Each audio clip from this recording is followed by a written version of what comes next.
Hello, सलाम, सत श्री अकाल दोस्तों। फिलहाल किस्सा बाजार पर जुड़े हैं आप और मैं हूं विवेक जेटली। आज मैं सुनाने जा रहा हूं एक ऐसी बेधड़क औरत की कहानी जिसके धड़ल्लेपन के आगे उसके कस्बे के तमाम मर्द ढीले पड़ जाते थे। उसकी जबान से जब गालियां बरसती तो कान भी खून की उल्टियां कर देते थे। अपने दौर में जिसने भी उसे सड़कों पर जिंदा चलते देखा है वो आखिरी दम तक उसे भुला नहीं सकता।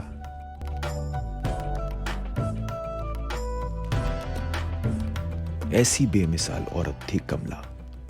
तो चलिए शुरू करते हैं कमला की बड़ी ही पुरानी कहानी जो दिलीप कापसे की यादों का हिस्सा है, या समझिए कलम से निकला किस्सा है।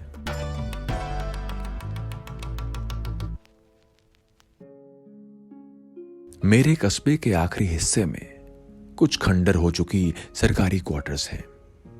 कुछ की दीवारें जमीन से लग पड़ी हैं तो कुछ अब भी इस्तेमाल हुए खालिस सीमेंट और रेत के मसाले की गवाही देती बिल्कुल तनी हुई हैं।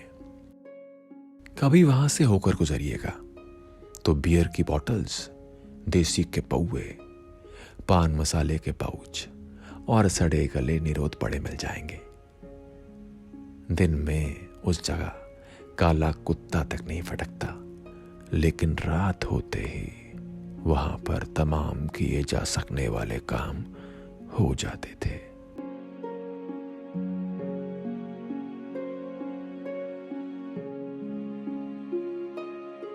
इन्हीं खंडर हो चुके सरकारी घरों में से किसी एक को कमला ने अपनी बेढंग जिंदगी से आबाद किया हुआ था। तब ये दीवारें खंडर नहीं जिंदा घर बनाती थी। मैंने कमला को खुद देखा है। तब मैं 13-14 बरस का रहा हूंगा।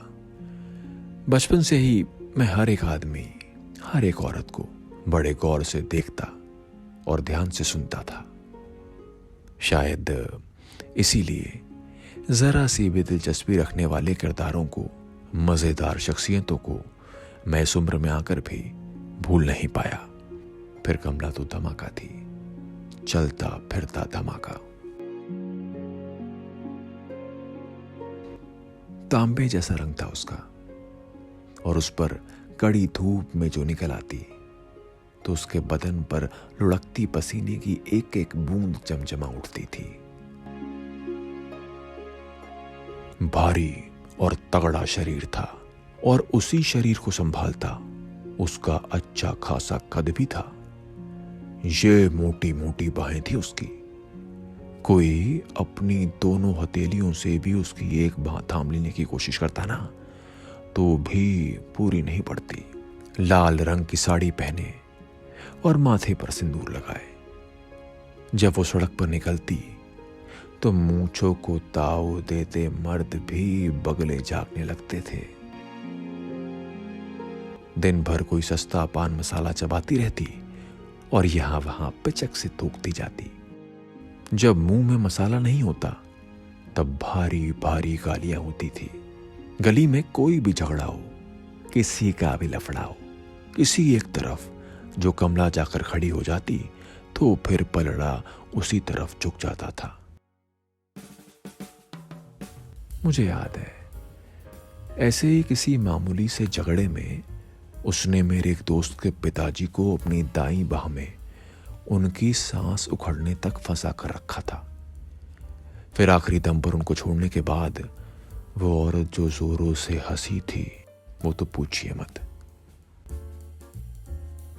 मर्दों की मर्दानगी को खुली चुनौती देना उसका रोज का शगल था। पति अव्वल दर्जे का शराबी और अड़ीबाज था। अपने गिरोह के साथ उसने कस्बे के कारोबारी की जान लेने की कोशिश की थी। कारोबारी तो बच गया, लेकिन वो 3 बरस से फरारी पर था। सुना था कि 6 महीने में कभी कभी रातों में छिपते छिपाते वो कमला से मिलने आता और दिन निकलने से पहले भाग जाता। दोनों को औलाद अब तक नहीं हुई थी। उस मोहल्ले में मेरे साथ क्रिकेट खेलने वाले कुछ लड़के रहते थे, इसीलिए घर से थोड़ी दूर होने पर भी मेरा वहां रोज का आना जाना लगा रहता था। इन लड़कों में से ही एक लड़का था, शक्ति, जो उम्र में मुझसे 3-4 साल बड़ा था, लेकिन मेरी टीम से खेला करता था। छरहरा लेकिन मजबूत कलाइयों वाला, गेंद को जब मारता तो नजर से ओझल हो जाती। अगर उसने गोली ना खाई होती तो लड़का बहुत आगे जाता। गोली, जी हां, देसी कट्टे से निकली गोली। तो अच्छा क्रिकेट खेलने के अलावा शक्ति की एक और पहचान थी। सबको मालूम था कि वो रात होते ही छलांग लगाकर कमला के घर पहुंच जाता था। कभी कभी मन में आने पर दिन में भी छलांग लगा देता। उम्र में 40 की तरफ बढ़ रही उस बद्दी सी शक्ल वाली औरत में पता नहीं शक्ति को क्या नजर आया था। उसके पास सुनाने के लिए बहुत सी बातें थी और इनमें 80% बातें बिस्तर पर कमला की आदतों से जुड़ी होती। ईमानदारी से कहूं तो मैं उससे कन्नी काटता था। अगर क्रिकेट का रिश्ता ना होता तो शायद उससे दोस्ती भी न रखता। कमला और शक्ति के बीच चलने वाले खेल की खबर पूरे कस्बे को चली थी। शक्ति की माँ, बहन और बाप तक को उसकी छलांगों के बारे में मालूम था, लेकिन लड़का उनके काबू से बाहर था। ऐसा इसलिए कह रहा हूं क्योंकि एक रोज जब मैं उसे बुलाने उसके घर पर पहुंचा तो उसकी माँ ने गुस्से से चिढ़ते हुए मुझसे कहा, बाजू वाली के ऊपर चढ़ा होगा, वहीं जाकर देख ले। ये सुनते ही मैं अपनी हंसी दबाए वापस घर लौट आया था। कमला से चलने वाले इस लफड़े में शक्ति की भारी बदनामी हो गई थी। 6वीं के बाद उसने पढ़ाई छोड़ दी थी, इसीलिए करने के लिए कुछ और था नहीं। उसकी हम उम्र लड़कियां उसकी औकात और पहुंच से दूर थी, जबकि कमला आसानी से उपलब्ध।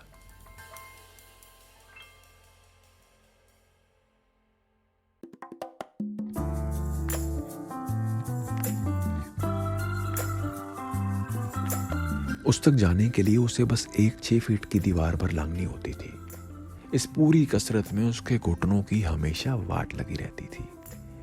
कूद फांद की वजह से उसके दोनों घुटने हमेशा छिले हुए रहते थे।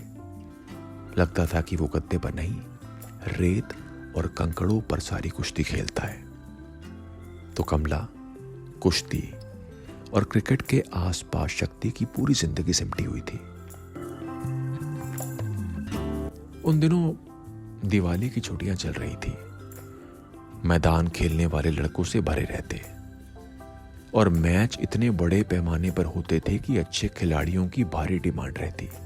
वो एक मैच इस मैदान में खेलते तो उसके खत्म होते ही दूसरा मैच किसी और मैदान पर किसी दूसरी टीम के लिए।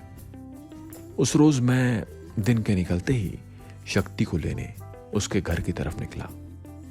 टीम के बाकी लड़के मैदान में पहुंच चुके थे और शक्ति को लाने की जिम्मेदारी मेरी थी, क्योंकि मेरे मोहल्ले के बाकी दोस्त उसकी गली में जाने से बचते थे।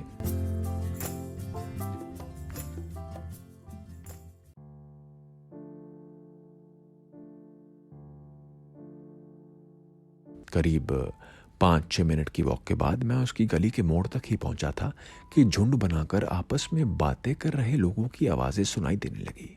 थोड़ा आगे गया तो देखा कि गली के इस छोर से लेकर उस छोर तक लोगों की भीड़ लगी हुई थी। माजरा क्या था ये समझ ही नहीं आ रहा था। मैं एक एक कर लोगों को हटाता, अपने लिए जगह बनाता आगे बढ़ रहा था कि कानों में किसी के जोरों से रोने की आवाज टकराई।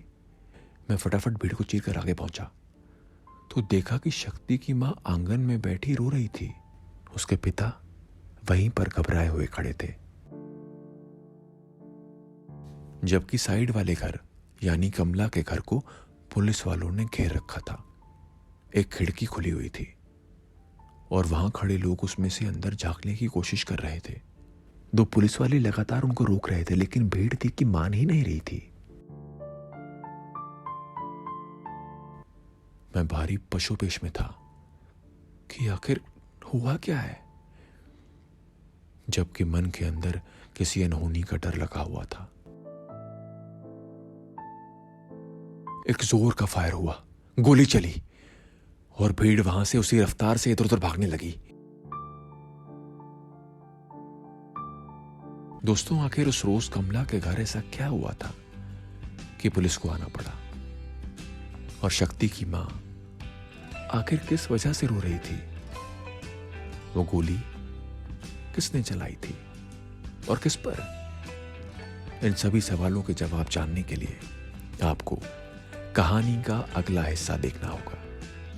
एक बार फिर मैं आपसे कहूंगा कि अगर आपको हमारा ये चैनल या इस पर सुनाए जा रहे किस्से और कहानियां पसंद आ रही हैं तो इसे सब्सक्राइब जरूर करें और हाँ, लाइक एंड शेयर भी। फिलहाल मुझे दीजिए इजाजत। जुड़ेंगे अगले वीडियो में किस्सा बाजार पर।